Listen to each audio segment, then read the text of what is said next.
Salut tout le monde, c'est Justine, j'espère vraiment que vous allez bien. Aujourd'hui je vous retrouve pour une vidéo que j'avais tellement hâte de vous réaliser. Il s'agit de mon crash test, si on peut appeler ça, premières impressions aussi de la marque R.E.M. Beauty. C'est la marque de make-up d'Ariana Grande.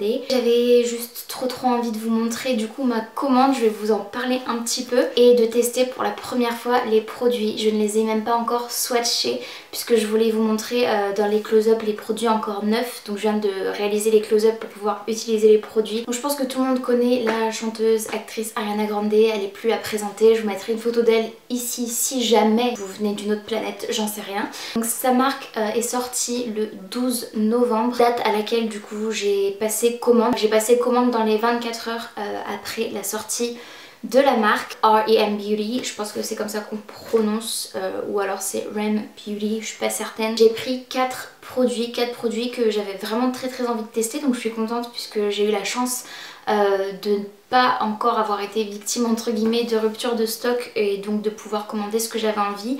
Bien sûr je n'avais pas un budget illimité, donc j'ai pris seulement entre guillemets 4 produits, mais je suis quand même très contente de ce que j'ai reçu, en tout cas pour l'instant, avant même de les avoir testés. Je voulais aussi vous dire que pour faire cette vidéo, je ne me suis absolument pas spoilé d'autres revues, d'autres premières impressions, d'autres youtubeurs, youtubeuses, beauté ou quoi.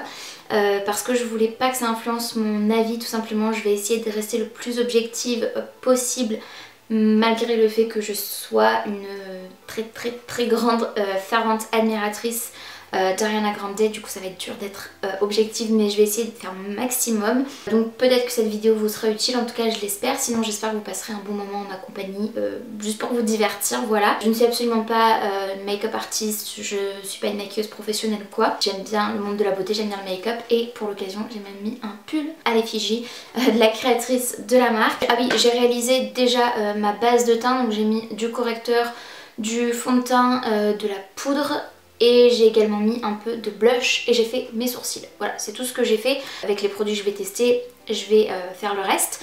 Donc ma commande, je l'ai reçue dans un petit carton comme ceci. À l'extérieur il est marron, donc c'est vraiment un carton classique, mais à l'intérieur il est personnalisé. Voilà, avec le logo de la marque. Donc pour ma commande au total, j'en ai eu pour 82 $, donc on va dire environ 80 €, un petit peu moins, mais 78 € à peu près. Seulement j'ai eu la surprise d'avoir des frais de douane. Je m'y attendais un petit peu, mais pas à ce prix là, puisque j'ai payé 22 € de frais de douane, donc 22 € supplémentaires.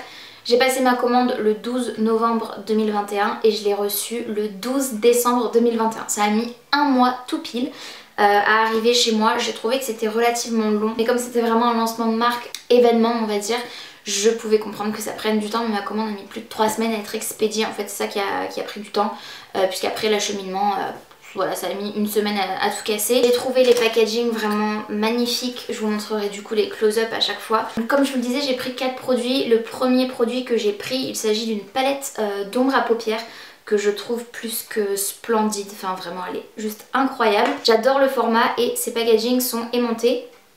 Je trouve que c'est vraiment canon. Le packaging il est argenté comme ceci, chrome un petit peu, c'est trop joli, très futuriste, très extraterrestre on va dire, ce qui était quand même le thème un petit peu de sa marque. La référence de la palette, c'est la palette Baby Doll. La palette, c'est le produit le plus cher qui m'a coûté 24 $. Je trouve que c'est pas excessif du tout. J'étais très surprise par les prix et très heureuse. J'ai également pris un highlighter que je trouvais juste magnifique. Même style de packaging comme ça en 3D avec le petit aimant comme ça, et l'highlighter est juste incroyable. J'ai trop hâte de le tester. J'ai pris un des highlighters les plus clairs, si ce n'est le plus clair, je ne sais plus exactement, mais il y en avait vraiment une palette assez large. C'est la référence Miss Mercury. Donc l'highlighter lui était au prix de 22 $, donc ce que je trouve relativement raisonnable aussi quand on compare à des prix par exemple chez Sephora. C'est plus cher que du drugstore, mais en même temps c'est beaucoup moins cher que du high street et des marques qu'on trouve chez Sephora, je trouve. Et ensuite j'ai pris 2 produits pour les lèvres. Le premier que j'ai pris, il s'agit d'un rouge à lèvres, juste, mais le packaging juste incroyable. C'est génial. En plus il y a une texture vraiment très spéciale avec ce rouge à lèvres, j'ai vu, qui est velouté, mais en même temps il y a, on dirait des petits points d'air, enfin je sais pas trop comment vous dire ça, mais ça a l'air vraiment très aérien en fait. Regardez, écoutez.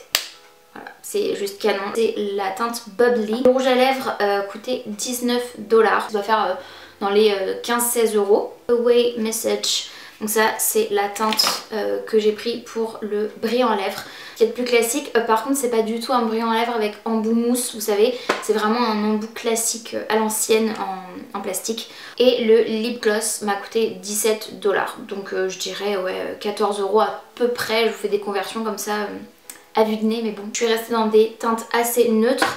Je vais pas vous faire un maquillage grandement artistique ou quoi, je pense. Je vais juste tester le maximum de produits et je vais même tester une petite technique que j'utilise depuis un moment maintenant. C'est la technique où je pense que vous avez peut-être vu ça sur les réseaux sociaux. Moi je l'ai vu sur TikTok plusieurs fois et je trouve que c'est assez fun. C'est avec un pinceau plat, en fait on applique plusieurs couleurs d'ombre à paupières comme ceci, hop hop hop hop, voilà, autant qu'on veut, comme ceci en arc de cercle pour épouser la forme des paupières, vous allez voir. Et ensuite on blende, en fait on fond le tout et ça s'estompe vraiment très très bien en fonction des fards qu'on utilise. Bon, on va voir si ceux-là font l'affaire. Ça fait un joli dégradé de couleurs vraiment bien fondu. Ça permet d'utiliser plein de couleurs. Donc voilà, je pense que c'est ce que je vais tester aujourd'hui. Parti, écoutez, je vais d'abord tout simplement mettre la couleur la plus claire. Je vais essayer de vous donner la référence parce que je les ai là sur le carton. C'est la couleur Sweetheart. Je vais la mettre tout simplement en base en fait à paupières. C'est poudreux, mais moi j'aime bien en général, ça me gêne pas. Ok, je pense que vous pouvez voir déjà la pigmentation. Sachant que j'ai déjà la peau claire, mais c'est... voilà, histoire de créer vraiment une base en fait. Une toile vierge, il y a de la poudre en fait, tout simplement, puisque comme les fards sont assez poudreux, des petites chutes, mais personnellement ça me gêne absolument pas, j'ai ça avec toutes les palettes que j'utilise. Donc c'est pas forcément quelque chose sur lequel je suis assez regardante. Moi ce qui m'intéresse le plus côté fard à paupières, c'est déjà la pigmentation bien évidemment, mais aussi le fait qu'il puisse s'estomper joliment sans faire de patch de couleur. Je vais commencer par la couleur la plus foncée et je vais faire un dégradé de couleur sur mes paupières. C'est la couleur Espresso. Même chose des deux côtés comme ça. Je sais où j'en suis, voilà. Ensuite je vais remonter la palette tout simplement. Donc je vais prendre la deuxième couleur la plus foncée qui est la teinte Bokeh Mocha. Je pense que vous arriverez à voir mais ça glisse vraiment tout seul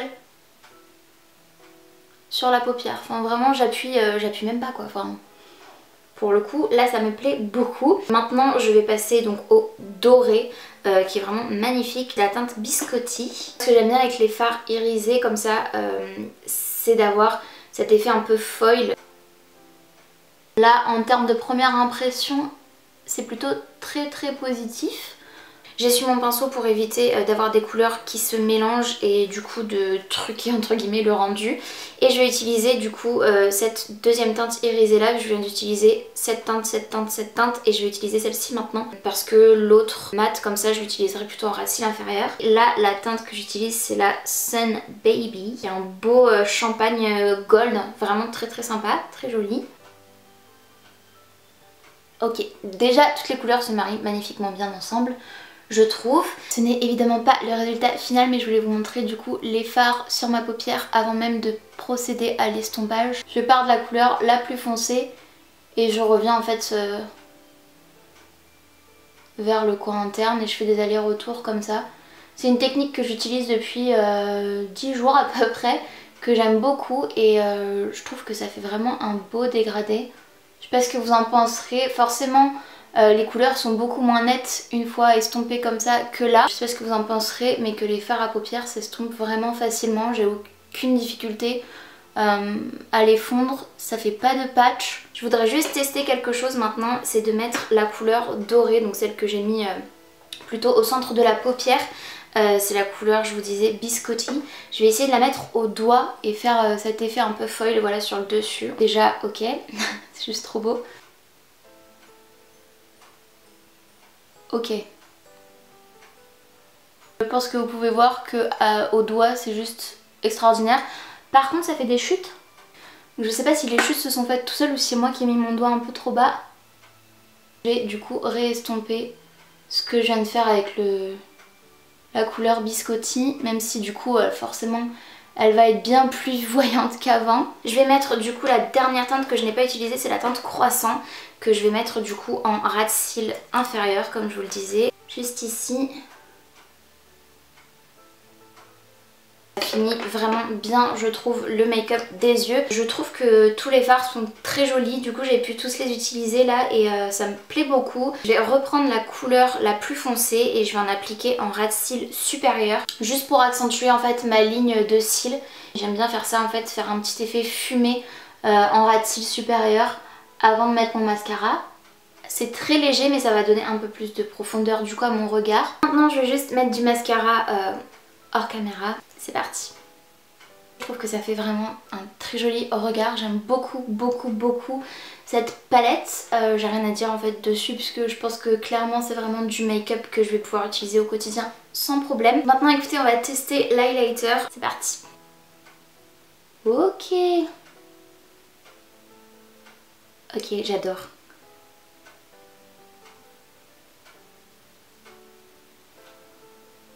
J'estompe avec mon doigt. C'est super beau, c'est super lumineux et tout. Waouh. Ok. Et maintenant, passons au clou du spectacle. Écoutez, c'est l'highlighter au niveau du haut des joues. Et écoutez, je pense que je suis pas déçue. La caméra n'arrive même pas à prendre en fait la mise au point, tellement ça a l'air brillant. Ok. J'adore. Clairement je vous ai dit que j'arriverais pas à être objective, mais même là en toute objectivité ce serait n'importe quel make-up de n'importe quelle marque.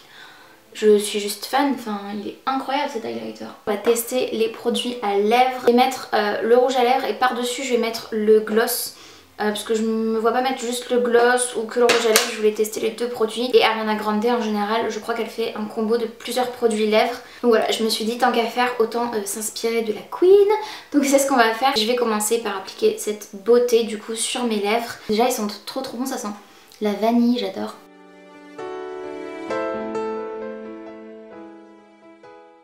J'ai les lèvres un petit peu gercées, c'est pas forcément l'idéal.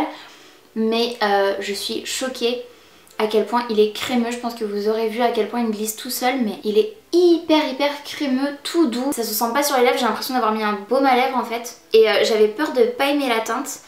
Et au final, écoutez, je suis très contente parce que je la trouve très jolie. C'est un nude rosé, vieux rose on va dire. Et je craignais en fait que ce soit trop rose, mais ça me plaît bien. Maintenant du coup, on va appliquer le brillant à lèvres, le gloss. C'est un des produits qui me faisait le plus peur. Et c'est soi-disant un brillant à lèvres repulpant, donc on va voir si ça me donne un petit peu de lèvres, un petit peu cet effet lèvres pulpées, parce que clairement, je pense que vous le verrez très bien, mais j'ai des petites lèvres très fines, une teinte plus marronnée on va dire, plus nude marronnée. Je pense que ça ira bien avec, mais on va voir.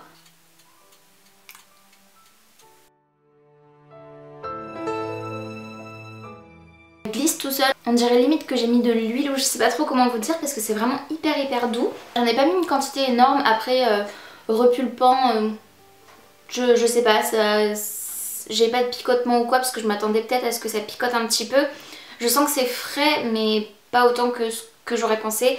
Après peut-être que comme j'ai déjà une couche de produit en dessous, c'est peut-être ça qui fait que ça performe pas comme ça devrait. Mais voilà, au-delà de ça, j'aime beaucoup la teinte. La matière est vraiment bien, c'est pas du tout collant. Et je sais pas ce que vous en pensez, mais je trouve que mon make-up est très joli sans m'envoyer des fleurs. C'est juste que les produits... ils ont bien performé, je trouve l'ensemble vraiment très joli. C'est tout ce que j'avais à vous dire. Comme je vous le disais, je suis pas du tout une make-up artiste, donc il y a peut-être des choses, des petits bémols à noter sur ces produits que je ne repère pas forcément, mais en tout cas moi ils me plaisent. En tout cas pour quelqu'un de lambda qui se maquille au quotidien, c'est clairement des produits que je peux que vous recommander et que j'aime vraiment beaucoup. Je craignais d'être déçue et je ne le suis absolument pas, donc je suis très contente. C'est une vidéo positive, donc c'est plutôt chouette.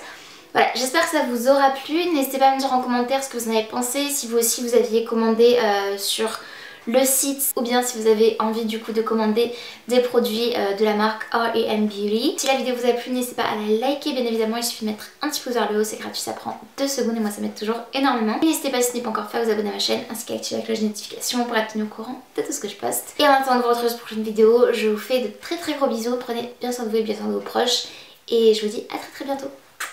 Salut!